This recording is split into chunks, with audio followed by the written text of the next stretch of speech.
역사여행 떠납니다. 히스토리 토리센 박상용입니다. 저는요, 체험학습 동행이라는 곳에서 1년이면 100여일 정도 우리 친구들 그리고 우리 학부모님과 함께 역사 현장에서 얘기하고 있습니다. 현장에서 못다한 이야기 그리고 한 번 더 강조하고 싶은 얘기를 영상으로 만들어 볼까 합니다. 오늘 첫 번째 시간입니다. 오늘 붕당에 대해서 알아보겠습니다. 오늘 붕당이 뭐죠? 우리가 개념을 이해할 때 때론 한자 속에서 이해하는 게 빠를 때도 있습니다. 자, 붕당은 이게 붕당입니다. 당자 못 쓴 거 아니야? 쓸 줄 알아요. 붕을 강조하기 위해서 그랬습니다. 저 붕자가 붕자입니다. 그럼 벗은 뭔데? 자, 한자가 뜻과 음이 같이 돼 있죠. 자, 물수 같은 경우는 물은 뜻이고 수는 음입니다. 물이 뭐냐면 우리 순수 우리말이에요. 하늘천 그러면은 하늘이 우리말, 천은 한자 그런데 우리가 한자의 뜻이 그러니까 순수 우리말이 없어지거나 잊혀진 것들이 있어요. 대표적인 게 매산 같은 경우입니다. 매는 우리 산에 올라가자 그러자 매에 올라가자 안 그러잖아요. 그런데 산에 있는 돼지는 뭐라 그래요? 멧돼지라 그래요. 점점 없어지고 있는 말이거든요. 제가 법붕 얘기하고 있는데 법붕에서 벗은 순수 우리말이라는 얘기야. 그럼 벗이 무슨 뜻이었는데 한자 봐볼게요. 똑같은 모양이 두 개 있죠. 자, 같은 스승 밑에서 함께 배움을 같이 했던 친구를 옛날에는 벗이라 그랬습니다. 그럼 우리 학교에 있는 친구들이 다 벗이에요. 그럼 당은 무슨 글자냐? 물이 당자입니다. 물이 지어지는 거예요. 이해관계에 따라서 합쳐지는 거예요. 같은 스승 밑에서 함께 공부하며 물이 지어져 있는 집단을 붕당이라 그럽니다. 그런 사람들이 정치를 해요. 그게 붕당 정치입니다. 옛날부터요. 가족관계가 혈연이라 그래요. 같이 태어난 고향 사람 지연이라 그래요. 그리고 같이 배움 있는 사람 학연이라 그래요. 사람의 인연이라고 하는 거는 같이 무리짓기 마련이거든요. 근데 이 사람들이 예전부터 정치를 하긴 했었어요. 그렇지만 조선조에 들어오면서 권력화되어 간다고 합니다. 언제부터? 조선 선조 때부터 들어갑니다. 자, 조선시대 임금님 전체 27분이 있죠. 자, 임금님 외우는 순서 어떻게 외워? 대, 정, 태, 세, 문, 단, 세. 여기까지 하면 우리 친구들 서로 하려고 난리 나는데요. 그 다음은 예, 성, 연, 중, 임, 명, 선. 선에서 수도. 선은 누구예요? 선조. 그 다음은요. 광, 인, 효, 현, 수, 경, 영까지 일단 가겠습니다. 오늘 붕당에 대해서 얘기할 때 선조 때 시작된다 그럽니다. 선조 임금이 언제적 임금인가요? 선조하면 떠오르는 큰 사건이 있는데 어떤 거? 임진왜란. 몇 년도 일어났어? 일본이 갑자기 침입하거든. 이러고 있을 때가 아니야. 그래서 1592년에 임진왜란이 일어납니다. 선조 때입니다. 선조 25년에 임진왜란이 일어나기 때문에 여기에서 25 빼니까 1567년에 선조가 등극하고요. 얼마 안 있다 붕당 정치가 시작된다 그럽니다. 자, 계기가 어떤 계기냐면은 조선시대 때 이조전랑이란 직책이 있거든요. 자, 먼저 이조부터 볼게요. 우리 행정부 보면은 행정안전부, 교육과학기술부, 노동부, 복지부, 여성부 이런 관청들이 있잖아요. 조선시대 때는 그런 관청들이 조로 끝나요. 2조, 호조, 예조 그러면서 6조가 있거든요. 6조 중에 2조에서 제일 높은 사람이 2조 판서, 그 다음 2조 참판, 참의. 그런데 밑에는 랑으로 끝나는 계급들이 있어요. 거기에서 2조 전랑이라는 직책이 있는데 그 직책에 누구를 임명하냐에 따라서 붕당 정치가 시작된다 그래요. 도대체 2조 전랑이 어떤 직책이냐면 조선시대 때 3사의 추천권이 있어요. 3사는 3개의 관청을 말하는데요. 어떤 관청이냐면 임금님 옆에 있어가지고 임금님 이렇게 하신 게 좋겠습니다라는 제안을 할 수 있는 관리. 임금님 그러시면 안 됩니다 하면서 언론처럼 역할할 수 있는 관리. 그리고 임금님 옆에 붙어가지고 신하들이 제대로 하고 있는가 라면서 감찰할 수 있는 그 관청들이 사헌부, 사관원, 홍문관 그래가지고 3사입니다. 거기에 있는 신하들을 추천할 수 있는 게 2조 전랑이라고. 더불어 2조 전랑은 물러날 때 자기의 후임을 정할 수 있어요. 그러니까 이조 전랑 그 자리에 누구를 넣을 것이냐 가지고 왕이 살고 있는 이 가운데 동쪽에 있는 사람들과 서쪽에 있는 사람들이 붕당 지어요. 그래서 동쪽 사람들을 동인, 서쪽 사람들 서인이라 그럽니다. 선조 때 붕당입니다. 처음에 동인의 힘이 더 강했었어요. 임금 입장에서는 어느 한쪽이 강한 것보다는 둘이 균형을 맞추는 게 좋을 것 같아요. 그래서 동인의 세를 좀 누르면 좋겠다 싶었는데 마침 임진왜란 3년 전에 큰 사건이 일어납니다. 정여립 모반 사건. 혹자는 지금 그게 선조의 조작이다. 아니면 이쪽 반대파의 조작이다라고 얘기하는데 정여립은 원래는 서인이었었는데 동인으로 옮겨간 분이에요.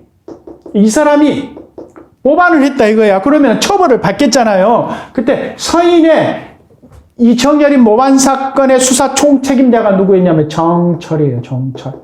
정철이 동인선비, 정여립을 포함한 동인선비 1000여 명에 처벌해버리는 거예요.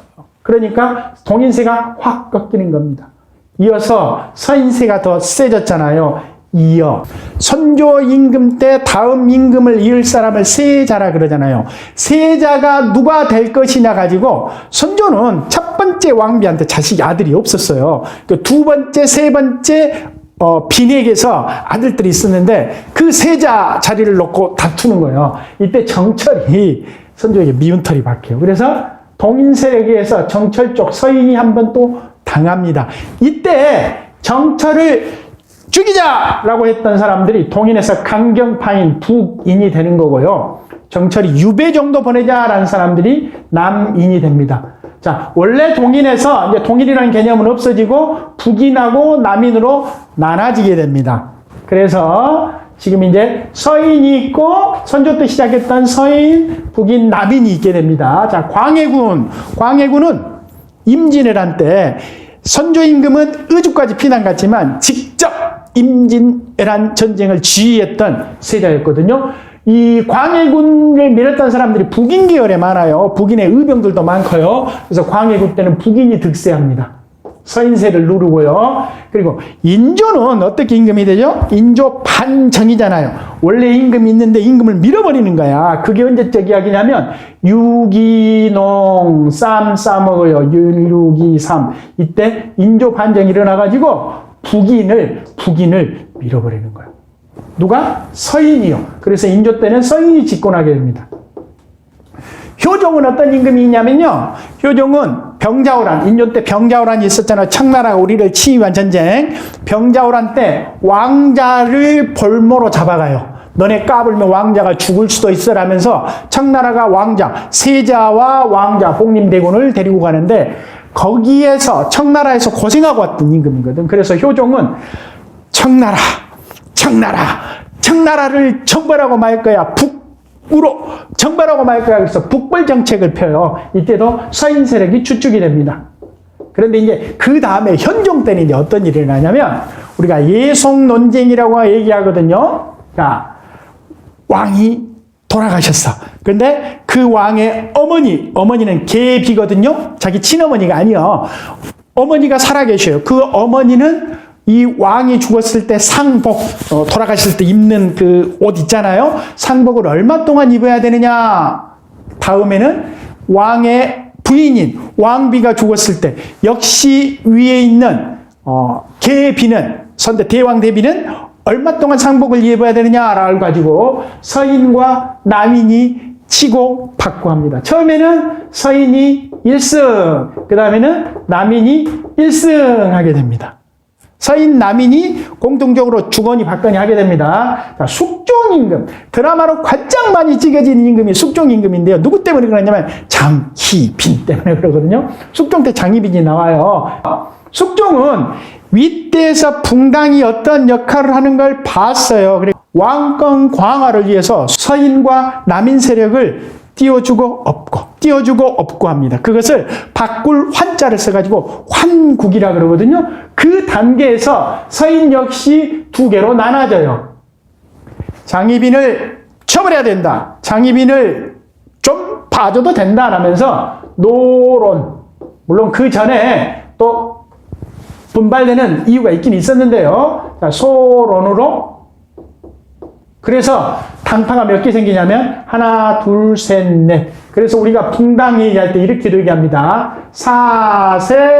사색당파. 사는 넷이란 말이에요. 그러니까 색은 뭐냐면 지금도 보면은 뭐 파란색 있고 빨간색 있고 오렌지색, 녹색 있고 그러잖아요. 색깔이 들어가 있네요. 당으로 나눠주세요. 하나, 둘, 셋, 네 개가 사색당파가 됩니다. 숙종 때는 그러니까 노론, 소론, 남인 간의 쟁탈전이에요. 그리고 경종은 장희빈의 아들인데 아까 장희빈이 어디 계열? 남인 계열이거든요. 그 남인 쪽에 믿는 게 강했었고요. 이후에 오래 왕은 못 하거든요. 영조는 노론에서 밀었던 임금인데 영조의 아들이 누구야? 뒤주 속에 갇힌 사도세자 있잖아요. 사도세자는 또 소론에서 밀어요. 그래서 붕당 간의 싸움으로 어쩌면 사도세자가 뒤주 속에 갇혀 죽었을 수도 있어요. 그렇지만 영조 때는 그 노론 세력뿐만 아니라 다른 파도 이렇게 등용한다 해가지고 탕평책을 썼다 그래요. 자, 영조 다음 임금 누구? 정조입니다. 정조. 자, 정조가 몇 년도에 돌아가시냐면 1800년에 돌아가셔요. 안타깝습니다.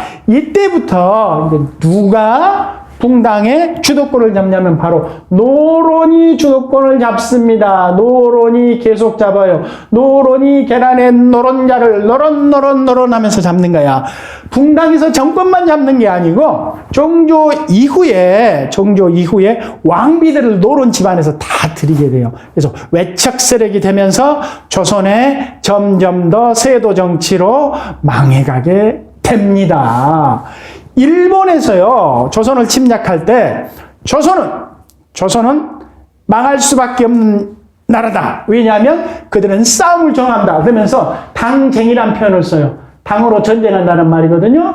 분열을 어떻게 하냐면, 돌아가셨을 때 상복을 몇 년 입는가 가지고 싸우고, 왕비 가지고 치고받고 싸우는 분열만 좋아하는 민족이다라는 얘기를 합니다. 그렇지만